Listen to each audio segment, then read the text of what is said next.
ఇంకా పొద్దుగాలటి వీడియో చూసిర్రు కదా! దాని కంటిన్యూయేషన్ వీడియో అన్నట్టు. ఇంకా పూజ కంప్లీట్ అయిందని చెప్పినా కదా! ఇంకా వంట ఏం చేసిందో కూడా చెప్పాలి కదా! అందుకోసమే పప్పు చేసిన ఫ్రెండ్స్ ఈరోజైతే.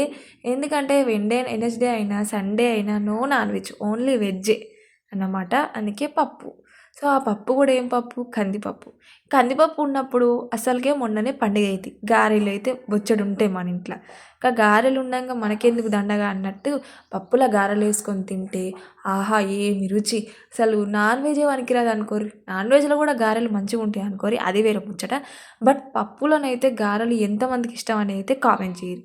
నాకు మాత్రం ఇట్లా గారెలు ఉన్నప్పుడు పప్పేసుకున్నామా ఇంకా ఆ రోజు మాత్రం అన్నం తినుడే లేదు. ఇంక మొత్తం వీటివి నిజంగా నేనే ఇట్లనా? అందరు ఇట్లనేనా? నేను అనుకుంటే నా పిల్లలు కూడా ఇంకెక్కువనే అనుకోర్రి. వాళ్ళు కూడా అదే.